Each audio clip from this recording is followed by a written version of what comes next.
सोचो, तुम एक ऐसे गांव में हो जहां बूढ़े लोग जवान दिखते हैं। एक 90 साल की दादी अपने गार्डन में सुबह से शाम तक काम कर रही है।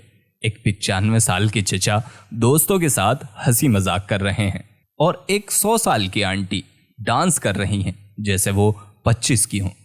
तुम सोचोगे, यार ये कैसे पॉसिबल है? हम तो 40-50 की उम्र में ही थक जाते हैं और ये लोग, इनमें एक अजीब सी एनर्जी है। यही है इकिगाई का राज। इकिगाई एक जापानीज फिलॉसफी है जो बताती है कि अगर तुम अपना पर्पस ढूंढ लो तो जिंदगी न सिर्फ लंबी होगी बल्कि खुशियों से भरी होगी। ओकिनावा की कहानी। जापान का एक आइसलैंड है ओकिनावा। यहाँ के लोग दुनिया में सबसे ज्यादा जीते हैं। एक बार ऑथर्स ओकिनावा गए और एक 102 साल के चचा से मिले। उनका नाम था उशीसान। उशीसान सुबह 5 बजे उठकर फ्रेश हवा में वॉक करते, फिर अपने गार्डन में जाकर टमाटर और क्यूकम्बर उगाते। जब ऑथर्स ने पूछा, आप अभी भी इतने एक्टिव कैसे हैं, उन्होंने मुस्कुराते हुए कहा, मेरे टमाटर मुझे रोज उठने की वजह देते हैं। अगर मैं उन्हें पानी ना दूं तो वो सूख जाएंगे। मैं उन्हें जीवन देता हूं और वो मुझे। क्या ये अजीब नहीं लगता? लेकिन इसी को इकिगाई कहते हैं। जीने की वजह, चाहे वो छोटी सी हो, जैसे एक गार्डन ही क्यों ना हो। इकिगाई का फॉर्मूला है। इकिगाई को समझने के लिए 4 सर्कल्स बनाए जाते हैं।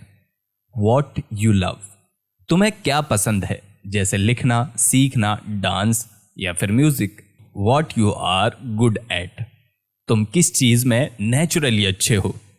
वॉट द वर्ल्ड नीड्स, दुनिया को क्या जरूरत है जो तुम प्रोवाइड करा सकते हो। What you can be paid for, कौन सा काम तुम्हें भी पैसे दे सकता है। जब ये 4 एक दूसरे से मिल जाते हैं तो बनता है तुम्हारा इकिगाई। मान लो एक लड़का है अर्जुन, उसे पेंटिंग करना बहुत पसंद है। लव, वो अच्छे स्केचेस बना लेता है। गुड एट, दुनिया को आर्ट की जरूरत है। वर्ल्ड नीड्स, और उसे पेंटिंग बेचकर पैसा भी मिलता है। पेड फॉर, तो अर्जुन का इकिगाई आर्टिस्ट बनना है। इकिगाई को समझने के लिए हमें देखना होगा कि ओकिनावा के लोग अपनी जिंदगी कैसे जीते हैं। हरा हशिबु, ये एक जापानीज कहावत है, पेट सिर्फ 80% भरना। एक बार 90 साल की आंटी से पूछा गया, आप इतनी लंबी उम्र कैसे जीते हो? उन्होंने बोला, मैं कभी ज्यादा नहीं खाती, भूख थोड़ी सी बाकी रहती है, तो शरीर हमेशा हल्का और एनर्जेटिक रहता है। मोआई, दोस्त का ग्रुप। यहाँ लोग एक ग्रुप बनाते हैं जिसे कहते हैं मोआई। ये 4-5 दोस्त लाइफ भर एक दूसरे को सपोर्ट करते हैं। अगर एक बीमार हो तो दूसरा उसका ख्याल रखता है। एक 100 साल के अंकल ने बोला, अगर मेरे दोस्त नहीं होते तो शायद मैं कभी 60 के ऊपर जी ही नहीं पाता। छोटी खुशियां। एक बार एक जर्नलिस्ट ने देखा कि 95 साल के अंकल हर शाम अपनी बालकनी में चाय बनाकर बैठते हैं। उनसे पूछा गया, आप हर दिन ये क्यों करते हैं? उन्होंने बोला, चाय के एक कप में मेरी जिंदगी की शांति है, ये मेरी खुशी का छोटा सा राज है। इकिगाई हमें कुछ लाइफ लेसन्स देता है। रिटायरमेंट का मतलब खत्म नहीं होता। एक फिशरमैन थे जो 70 साल की एज में भी समुद्र में जाकर मछली पकड़ते थे। उनसे पूछा, आप अभी भी काम क्यों करते हैं? उन्होंने कहा, मैं काम नहीं करता, मैं जीता हूं। मछली पकड़ना मेरा इकिगाई है। स्ट्रेस को छोड़ो। एक ओकिनावा दादी ने बोला, हम हर दिन को फेस्टिवल की तरह ट्रीट करते हैं। हम कल के बारे में ज्यादा नहीं सोचते।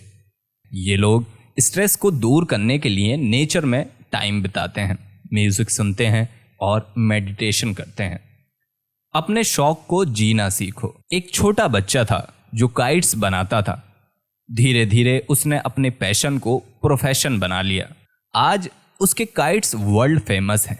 इकिगाई यही कहता है, तुम्हारा शौक ही तुम्हारी जिंदगी बन सकता है। दोस्तों, हम सब अपनी जिंदगी में एक रेस में भाग रहे हैं, लेकिन क्या हमने कभी रुककर सोचा है हम जी किस लिए रहे हैं? सिर्फ पैसा या नाम? इकिगाई कहता है, find your reason to wake up every morning. चाहे वो तुम्हारी फैमिली हो, तुम्हारा करियर हो, तुम्हारा पैशन हो, या एक छोटा सा गार्डन ही क्यों ना हो। और जब तुम्हें इकिगाई मिल जाएगा ना, तो वो तुम्हारी जिंदगी सिर्फ लंबी नहीं होगी बल्कि खूबसूरत बन जाएगी।